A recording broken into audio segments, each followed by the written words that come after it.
Assalamu alaikum wa rahmatullah wa barakatuh. Paix sur ceux qui suivent la guidée.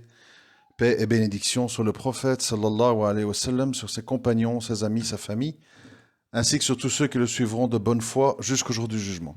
Alors, comme je m'en doutais un petit peu, j'ai été pas mal compris, alhamdoulilah, avec le précédent audio, mais il y a toujours une partie des gens qui ne comprennent pas.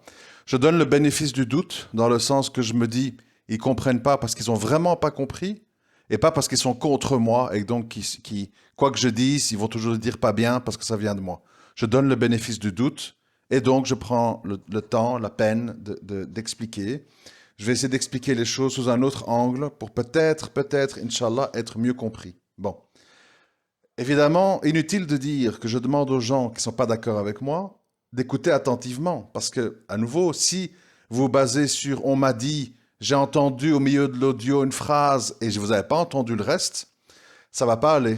Il faut être un minimum attentif si on veut vraiment essayer de comprendre l'autre. Alors, commençons par le commencement. La première chose, et je l'ai souvent dit dans les audios, il faut différencier catégoriquement les musulmans, entre guillemets, on va dire musulmans pour simplifier, qui commettent des actes blâmables dans le cadre de leur vie privée entre eux et Allah, qui prend de la drogue, qui, je ne sais pas moi, qui voit des films X, qui se masturbe, qui ne prie pas, je ne sais pas, tout ce que vous voulez. Ça, c'est une catégorie de musulmans.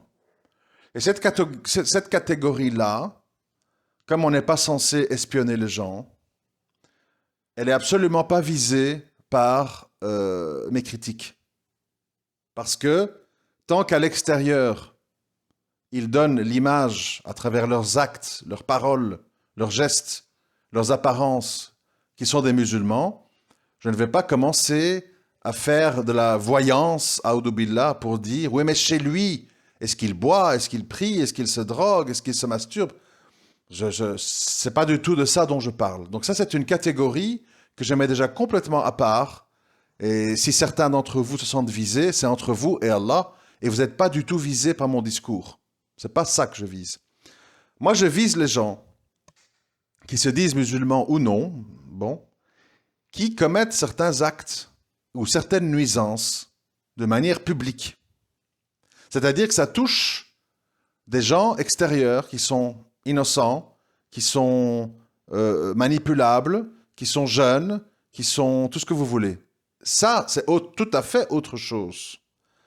Parce que là, on rentre dans la vie d'autrui, on perturbe sa vie, on peut détruire sa vie, et donc, le musulman qui assiste à ça a un devoir religieux de ne pas rester sans intervenir. Jusqu'à là, je pense qu'on est plus ou moins tous d'accord. Enfin, j'espère. Sinon, là, on ne peut plus rien faire. Alors là où il y a la divergence, où il y a l'incompréhension, c'est le fait de dire, quand on vit en Europe, bien entendu, enfin, ça peut aussi toucher le Maghreb, parce que finalement, le Maghreb... vous savez, moi je n'aime pas, je sais pas comment vous expliquer ça en fait. Moi je n'aime pas les discours et les raisonnements qui sont comme ça, j'allais dire déconnectés de la réalité, mais c'est pas encore juste. Les discours en fait qui font semblant qu'on est dans un monde blanc et noir. Dar al-Harb, Dar al-Islam, les musulmans, les non-musulmans.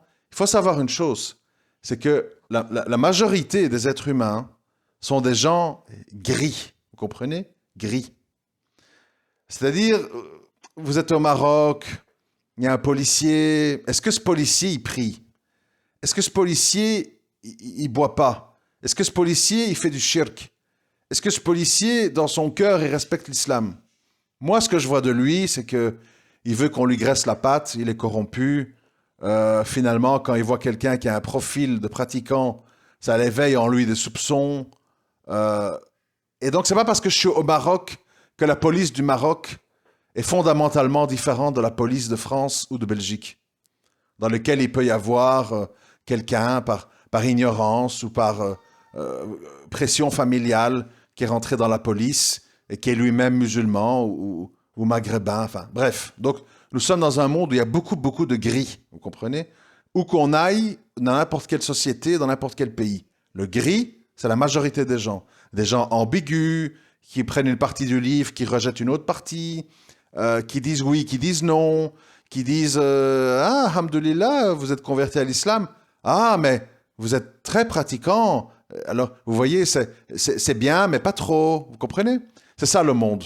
On a un monde comme ça. Le mondialisme, c'est ça en fait. C'est un peu une espèce de tiédeur généralisée dans lequel on mélange le bon et le mauvais et on est dans une grande bouillabaisse, plus ou moins bonne ou mauvaise, suivant où on tombe. Bon. Donc, le conflit vient d'où? Je reprends la discussion. Le conflit vient du fait d'empêcher des actes de nuisance envers autrui en faisant appel aux autorités. Alors, ici, on dit non, tu dénonces pas un musulman d'un mécréant, et c'est un acte de coufre, et c'est pas bien, etc. D'abord, la première question qu'il faut vous poser, sur quoi vous basez-vous pour déterminer que ce violeur, ce pédophile, ce dealer, ce braqueur est un musulman? Sur quoi vous vous basez? Parce qu'il s'appelle Mohammed? Parce que, je ne sais pas, sur quoi tu te bases? C'est la première question qu'il faut se poser. Je remarque que pour beaucoup de gens, quelqu'un qui a comme ça un petit peu une appartenance maghrébine, c'est automatiquement un musulman. Alors que nous savons tous que nous avons Mohamed Sifawi qui va à la télé, qui a une barbe, qui parle l'arabe, qui s'appelle Mohamed et qui lutte contre l'islam. Nous savons tous que Zainab El-Razoui est une maghrébine qui a un nom arabe, etc., et qui lutte contre l'islam.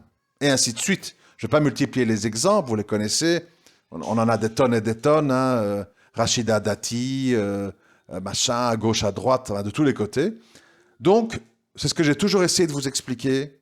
La race, la langue, et même la connaissance de la langue arabe n'est absolument pas un critère de jugement de l'islamité de quelqu'un. Vous savez, je vais vous donner un exemple. Moi, quand j'étais débutant dans l'islam, très ignorant, aujourd'hui je suis ignorant, avant j'étais très ignorant, eh bien, vous savez ce que je faisais quand il y avait les élections? Je prenais les bulletins de vote et je cherchais dans les listes écologistes ou socialistes des noms arabes. Et je cochais, vous voyez? Rachid, Kassi, machin, Azeddine, Belkacem, je cochais. En me disant, ah ben ça doit être des musulmans et ils vont soutenir la cause de l'islam dans la politique belge. Voilà. Parce que j'étais très ignorant. Donc je me disais, avoir un nom arabe, ça signifie automatiquement qu'on est musulman et qu'on défend l'islam. Puis un jour, j'ai découvert que ceux pour qui je cochais étaient des féministes enragés, étaient des gens qui luttaient contre l'islam, étaient des gens qui étaient pour l'homosexualité, etc. Voilà. Donc, à un moment donné, il faut apprendre dans la vie. Il faut apprendre. Et dans la discussion que j'ai eue sur Twitter avec le frère Jean-Louis, je suis obligé de le citer puisqu'on parle du procès et de l'affaire Al-Farsawi, c'est-à-dire cet agent, soi-disant peut-être ou sans doute infiltré, qui a déposé beaucoup de jeunes dans les aéroports pour qu'ils partent en Syrie et qui n'a jamais été inquiété par la police, qui a été protégé, etc. Bon, là justement, ça demande réflexion, c'est ce qui s'est passé. Nous avons affaire à un homme, moi je l'ai connu, gentil, poli, bien éduqué, propre, parfumé, qui connaît l'arabe, connaît le Coran, connaît les hadiths, fait des médiations de couple, et qui, malgré tout ça, s'est avéré quelqu'un de douteux. Ça veut dire quoi, en fait? Pourquoi je dis ça? Ça veut dire quoi? Ça veut dire qu'à un moment donné, nous, les musulmans, on ne peut pas comme ça jeter à la légère le titre de frères et sœurs en islam. Vous comprenez? Moi, ce dealer dont j'ai parlé, qui s'appelle Amir, Moi, jusqu'à preuve du contraire, je n'ai aucune trace de son islamité, autre que ce qu'on entend dans les vidéos. Ouais, wesh, ta mère, ouais, je te jure, le Coran de la Mecque. Bon, moi, j'ai pas autre chose que ça. Est-ce que ça doit me suffire pour le considérer comme un frère en religion, ce qui serait censé le protéger de toute action contre ces actions blâmables qui sont de vendre de la drogue à des jeunes. Avec toutes les conséquences que ça suppose. Hein. Les jeunes doivent voler pour avoir de l'argent, pour lui payer sa drogue. Ils font des accidents de voiture, ils violent, machin. Des filles se laissent aller et se laissent abuser dans une chambre parce qu'elles ont fumé du hashish. Bon, je ne vous parle pas de tous les tenants et aboutissants. D'ailleurs, je vous rappelle, au passage, allez, ça ne fera pas de mal, je vous rappelle une petite histoire qui va illustrer ce que je veux vous dire, et pour ceux qui minimisent l'alcool et la drogue. Il y avait un jour un homme qui était chez une femme, et il s'est retrouvé enfermé. La femme a fermé la porte à clé, et elle a caché la clé. Et elle a dit, écoute, moi je t'ouvre la porte à 3 conditions. Tu as 3 choix pour pouvoir sortir d'ici. Soit tu couches avec moi, soit tu tues mon fils, qui est insupportable, je ne le supporte plus, mais je n'ai pas envie de le faire moi-même, soit tu bois ce verre de vin, ou cette bouteille de vin, je ne sais plus. L'homme a réfléchi, il a dit, si je sors d'ici, pas de force, je casse la porte, les gens elle peut crier au fait que je l'ai violée, ça va faire des scandales, alors je réfléchis. Il a dit, tuer un enfant? Non, je ne peux pas tuer, c'est pas possible. Un meurtre, c'est grave. Faire zina, coucher avec elle? Pas possible non plus. Le vin, bon, bah, c'est haram, mais bon, ça me semble être un moindre mal. Et il a bu sa bouteille de vin, comme elle a demandé. Une fois qu'il avait bu, comme il n'avait pas l'habitude, il s'est retrouvé complètement dans un état second. Il était titubant. Et il s'est approché de l'enfant et il l'a poussé. L'enfant s'est cogné la tête contre le coin d'une table, il est mort. Puis il s'est jeté sur la femme, il a couché avec elle. Et après, elle lui a rendu la clé, il est sorti sous dans la rue après avoir tué l'enfant et couché avec la femme. Tout ceci pour vous dire que, de nos jours, même des frères pratiquants, même des frères d'un certain niveau de science, ils minimisent fortement la gravité de tout le trafic de drogue, avec tout ce qui va autour, en ne prenant pas du tout en compte la nuisance. Et donc, moi je trouve que ce n'est pas responsable de dire « je ferme les yeux sur sa nuisance, sur lequel je ne peux rien faire, puisque, je répète, je n'ai pas de police, pas de milice, pas d'armes, pas de tribunaux, pas de frères qui veulent jouer de la castagne parce qu'ils ne veulent pas aller en prison eux-mêmes et ils ont peur des dealers de drogue qui ont des réseaux mafieux derrière eux avec des Albanais, des Turcs, des machins. Et donc, je condamne dans mon cœur et j'attends que ça se passe. Mes frères, écoutez-moi bien, mes frères. Je vous mets en garde. Faites très attention que Allah ne vous éprouve pas par une épreuve avec quelqu'un de proche. Parce que le jour où 3 drari, soi-disant musulmans, ils vont violer à 3 votre fille ou votre sœur, je ne sais pas si vous allez dire « je condamne dans mon cœur et je n'appelle pas le koufar ». Faites très attention qu'Allah ne vous mette pas dans cette situation. Parce que, pourquoi je dis ça? Parce que nous les musulmans, je dis bien les musulmans, c'est-à-dire des gens qui donnent tous les gages de leur attachement à l'islam. Et pas je m'appelle Mohammed, qu'est-ce qu'il y a, wesh wesh la Mecque. C'est pas ça que j'ai dit. Des gens qui se soucient de leur religion, qui parlent de leur religion, qui prêchent leur religion, qui donnent le bon exemple, etc. Donc des gens qui donnent des gages, vous comprenez? Pas des gens qui mettent en avant mon père a fait le hajj, je m'appelle Mohammed. Bon, ça suffit pas. Donc, il faut faire attention de ne pas classer dans la communauté musulmane tout et n'importe quoi, avec les responsabilités qui en découlent. Parce que regardez l'exemple que je vous ai donné sur Farsaoui dans notre dossier, qui avait toutes les apparences du musulman. Qu'est-ce qui s'est passé? c'est qu'évidemment, personne n'a pu croire à cette histoire parce qu'il avait tellement d'apparence. Et quand il s'est passé des choses étranges avant les événements, qu'on pouvait trouver étranges, s'il vous plaît les frères, dans vos téléphones, changez tous mon nom, je m'appelle plus Abou Jabir mais Abou Ali, et enlevez tous mon numéro. Là, on aurait dû se demander quoi. Mais les gens étaient tellement imbibés de c'est un musulman, c'est un musulman, c'est un musulman, il connaît le Coran, il connaît l'arabe, il a la barbe, que on n'est pas lucide. Et donc, on n'est pas sur ses gardes. Et donc, on laisse faire le blâmable qui aurait pu aller beaucoup plus loin. Puisque quand moi j'étais arrêté, il a demandé la clé de ma voiture à mon ex-femme pour pouvoir y mettre Dieu sait quelle preuve pour me faire condamner. Donc vous voyez, ça va très très loin. Mais le problème, c'est que malgré que tout ça s'est passé, il y a encore beaucoup de gens aujourd'hui de la communauté musulmane de Bruxelles qui disent non, non, non, c'est pas ça. En fait, c'était un agent double. Non, non, non, ça reste notre frère, etc. Alors, moi, écoutez, moi je veux bien tout ce qu'on veut. Je dis juste une chose, c'est qu'il faut comprendre qu'il y a certains musulmans auxquels j'appartiens qui n'acceptent pas, sous prétexte de la défense de la tribu, de laisser que tout et n'importe quoi se passe. Parce que, à cause que c'est Abou Jabir, c'est-à-dire El Farsaoui, de son vrai nom, a été libre de ses actes et de ses mouvements, des dizaines et des dizaines de frères ont été envoyés au casse-pipe et des sœurs au casse-pipe qui sont retrouvés à l'aéroport en Turquie, arrêtés, etc. Parce que cet homme a été libre de ses actes et que personne n'a voulu se salir les mains en le dénonçant.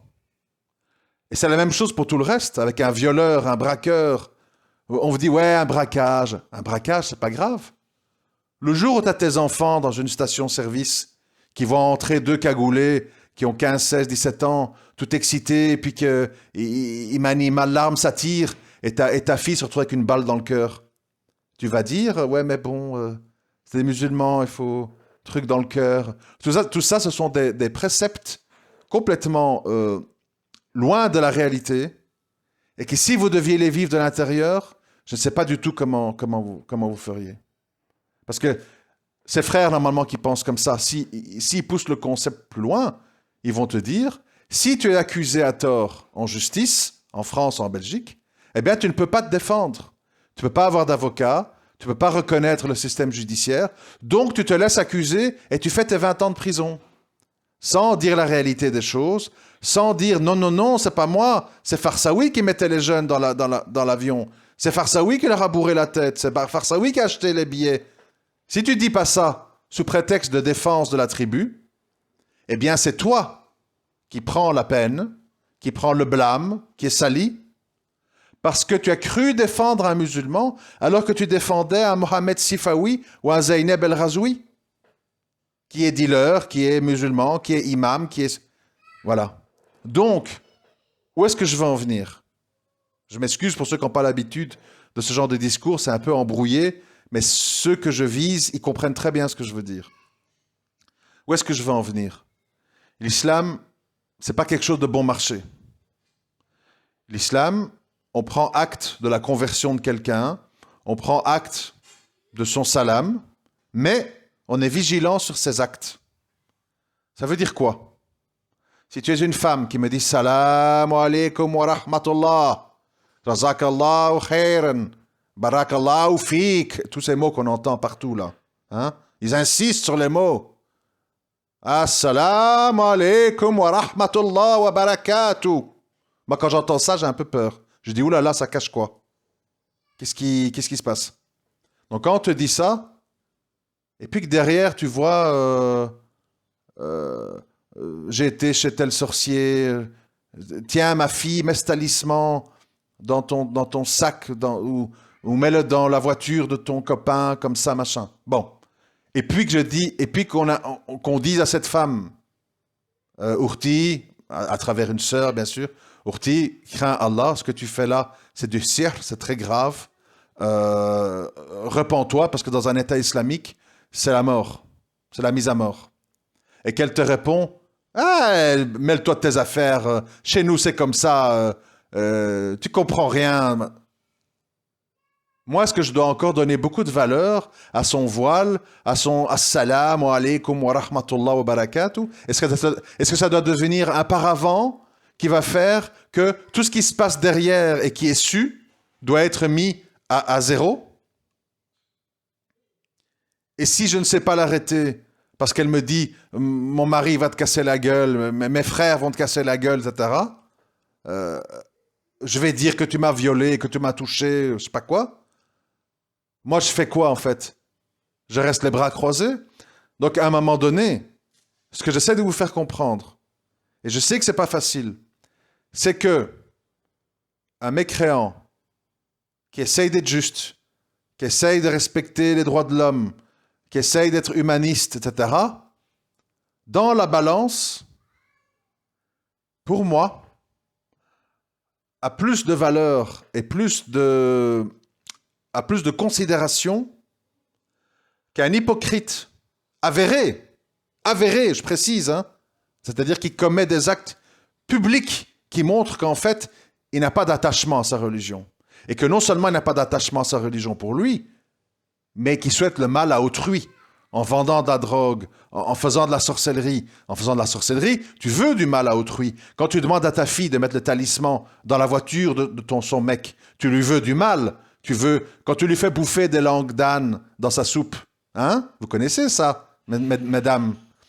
Et parce que tu veux qu'il soit soumis à sa femme et qu'il obéisse à sa femme, parce que tu veux diriger ton beau-fils à travers ta fille pour qu'il achète tel meuble à Ikea, pour qu'il aille là-bas en vacances, pour qu'il accepte ceci ou cela.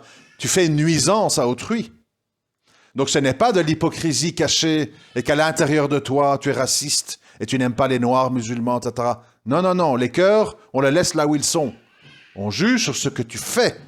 Tu vends de la drogue, tu vas dans le chicha bar, tu couches avec des filles, tu fais de la sorcellerie, tu fais du shirk, etc.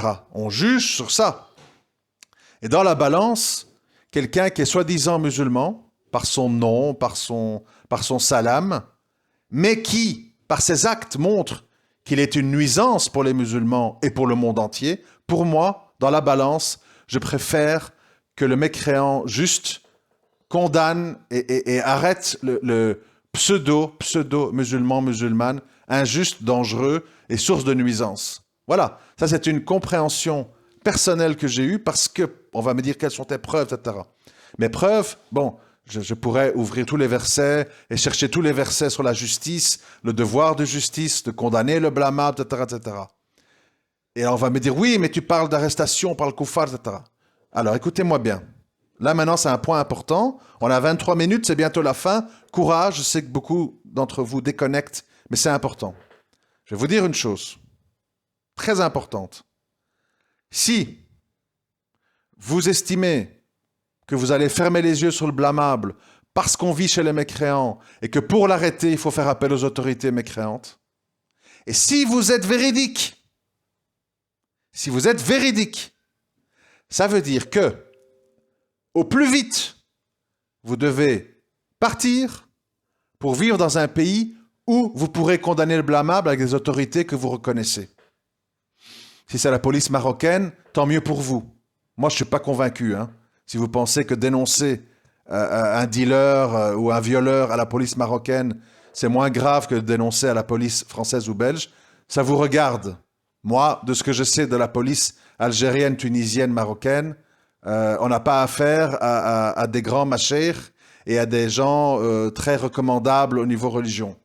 Mais c'est votre décision. Mais au moins, soyez crédibles. Ne dites pas, je ne condamne pas le blâmable, je ne stoppe pas quelqu'un qui représente une nuisance publique parce que je vis chez le koufar. Ah non, parce que la condamnation du blâmable est obligatoire pour nous tous. Elle est obligatoire. Donc, tu dois te rendre dans un endroit où tu vas pouvoir condamner ce blâmable avec des autorités que tu juges plus crédibles que celles qu'on a ici, moins mécréantes. Ça, c'est le véridique. Mais le véridique, c'est ce que je disais au frère Jean-Louis sur Twitter, le véridique, c'est pas quelqu'un qui, écoutez bien, installe son lit, son bureau, sa table à manger au milieu d'une porcherie, et puis il dit « Ah, ça sent pas bon ici, hein? Ah, les porcs, ça fait du bruit. Ah, mais c'est quoi cette histoire de vivre avec des porcs? C'est infect? » Ah non, je suis désolé. Ou t'as pas le choix de quitter la porcherie et tu la nettoies, et tu la mets en ordre, et tu fais de ton mieux pour que ça soit moins une porcherie. Ou alors, si tout est haram, si tout est sale, si tout est pas bien, et les mosquées, c'est pas bien, et les polices, c'est pas bien, et condamner le blâmable, c'est pas bien, te défendre en justice, c'est pas bien, et faire une moukabala avec une sœur, c'est pas bien, s'il n'y a pas le mahram, machin, truc. Enfin, tout est pas bien, parce que tu tiens pas compte du contexte dans lequel on est. Par exemple, dans les rencontres de mariage, le contexte, c'est que beaucoup de filles qui reviennent à la religion, ils ont parfois des familles hostiles à la religion, qui ne veulent pas un frère dans la sunna, et si elles le ramènent à la maison pour une moukabala, ils vont appeler les flics parce qu'ils ont peur. Donc, toujours tenir compte du contexte. Donc, quand tu dis niet à tout, je m'excuse mon frère, tu n'as absolument plus rien à faire ici, parce que tu deviens non seulement perturbateur pour les autres, puisque tu leur dis à l'avance, écoutez, moi je vous préviens, hein, s'il y a Mohamed qui vend de la drogue à votre fille, comptez pas sur moi pour le dénoncer. Hein. Moi, j'appelle pas le koufar. Je le laisserai faire. Je lui ferai une petite nasiha, mais s'il me menace et qu'il sort un schlag, moi, je me retire. Hein. Je vais invoquer Allah chez moi, mais tout au plus. Hein. Donc, vous allez être dans une situation où vous allez finir comme ça. Et donc, si vous êtes des musulmans véridiques et que vous connaissez l'importance de la condamnation du blâmable, vous n'avez plus rien à faire en Europe. En Europe, et plus, parce que moi je ne considère pas que le Maroc et l'Algérie et la Tunisie sont des États islamiques. Certains le pensent, grand bien leur face. Donc, il faut vous poser des questions. Soit je vais dans un endroit où je peux appliquer mon rôle de musulman, j'ai le droit d'être armé, il y a des milices, il y a des tribunaux islamiques, je peux condamner le blâmable, ou alors je reste ici, mais alors je fais avec les moyens du bord. Mais rester les bras croisés, assister au Titanic qui prend l'eau et même pas prendre un seau pour vider l'eau ou pour colmater la brèche, ça n'a pas de sens. Ça devient, en fait, c'est ce que j'ai dit dans l'audio précédent, ça devient de la non-assistance à personne en danger et une forme de complicité. Quand vous ne dénoncez pas ce dealer, ce violeur, ce braqueur, tout ce que vous voulez, vous devenez complice. Ça veut dire que vous êtes complice. Si vous savez qu'Abdelkader El-Farsaoui, il envoie des jeunes filles pour des pseudo-mariages en Syrie, et quand elles arrivent, elles sont arrêtées en Turquie, elles reviennent ici, elles prennent 10 ans de trou. Si vous disiez rien, et que vous savez ça, vous êtes son complice. Vous êtes son complice, c'est tout. Il ne faut pas tourner autour du pot. Oui, mais non, parce qu'il est musulman, et donc le kuffar, etc. Non, préserve tes frères et sœurs innocents musulmans, qui vont acheter de la drogue, qui vont être violés, qui vont être abusés, qui vont être envoyés en Syrie pour se faire arrêter à l'aéroport en Turquie. Préserve ces frères et sœurs-là, qui sont innocents, en arrêtant ton, entre guillemets, frère ou ta sœur coupable, par les moyens nécessaires et possibles, comme dirait Malcolm X, by any means necessary. Parce que on ne peut pas juger les choses dans son ensemble. Toute personne qui appartient à ma confrérie, quoi qu'elle fasse, je ne la livre pas à mes ennemis. Mais dis-toi bien que les ennemis de l'intérieur, c'est les pires ennemis. Je veux dire, on en a souvent parlé, et c'est d'ailleurs un des slogans du frère Jean-Louis à l'époque. Les traîtres sont pires que les mécréants. Ce serait bien de s'en rappeler. Les traîtres sont pires que les mécréants. Tout à fait.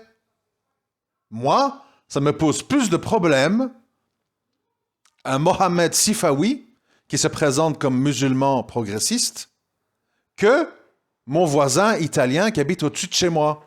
Salut, ça va? Ouais, truc, ta poubelle. Ah ben je te la sors, je te la ramène. Ça a été ta semaine. Voilà. Moi, ça me pose plus de problèmes. Mohamed Sifawi, il me pose plus de problèmes. Avec sa belle barbe, son beau teint basané et son beau prénom, il me pose plus de problèmes. Vous comprenez? Et donc, Le centre de la nuisance, c'est la priorité par tous les moyens possibles. Parce que si tu ne le fais pas, ça va déborder sur des innocents, musulmans, parce qu'ils sont malléables, ingénus, ignorants, facilement tentés, etc. Et moi, je trouve scandaleux, en fait, parce que quelqu'un s'appelle Mohamed ou Zahra, de lui trouver toutes les excuses, en fait, et lui donner comment je veux dire, le bon soupçon. C'est l'inverse. Moi, je vois de toi, qu'est-ce que je vois de toi, Amir Mohamed? Qu'est-ce que je vois de toi? Je vois Shisha Bar. Je vois Audi Cabriolet avec du rap à fond. Je vois drogue. Je vois drague de filles. Je vois zina. Je vois vulgarité. Je vois conduite à 100 km/h dans des petites rues en ville. Je vois que tu te mets en seconde file dans les rues et que tu t'en fous des autres. Je vois que tu insultes. Je vois que tu te bagarres. Ok, ça j'ai vu. Qu'est-ce que tu as de l'islam, toi? Pour mettre dans la balance, en fait. Qu'est-ce qui est islamique chez toi? Tu vas prier à la mosquée? Non. Tu es habillé avec un habillement à connotation islamique? Non. Tu me parles aux gens d'islam? Non. Pourquoi moi je dois considérer que tu es mon frère en islam? Sur la base de quoi? Moi je ne vois que des choses que même le kuffar ne font pas. Donc pourquoi je te donnais une plus-value sur le mécréant alors que tout ce que tu me montres sont des actes pires que les mécréants? Le reste je ne vois pas. Je ne vois rien d'islam. Je ne vois pas. Je n'ai aucun signe pour me dire attention, il vient parfois à la mosquée. Je vois pas. Alors voilà, le nœud du problème il est là. Et au-delà de la fidélité tribale, je me répète, il y a surtout la fidélité à Allah, à être des agents du bien et de la justice sur terre par tous les moyens qu'on trouve. J'ai dit hier, si t'es véridique, va assommer le frère, va le tuer, et puis va en prison, puisque tu veux pas appeler la police. Va, prouve. Fais pas ton blabla derrière Twitter. Oui, mais non, truc, c'est pas bien. Fais attention qu'Allah il vienne te chercher en faisant que ta fille, ta sœur, ta mère soient violées, braquées, tuées, pour voir comment tu vas réagir derrière. Attention de ne pas minimiser le cannabis. Après l'histoire que je viens de te raconter avec le type qui a voulu boire le verre de vin pour pas accoucher et tuer l'enfant. Faut pas juger comme ça à la légère. Il faut voir le problème dans son ensemble. Voilà, je vous laisse ici. Je voulais juste faire ces précisions. J'espère que certains comprendront mieux. Je sais qu'il y aura toujours des gens qui ne comprendront pas, mais c'est pas grave. Parce que c'est très très important pour toute une série de raisons qui ont des effets directs et indirects sur nos vies. Croyez-moi, j'y ai beaucoup réfléchi. Assalamu alaikum wa rahmatullahi wa barakatuh.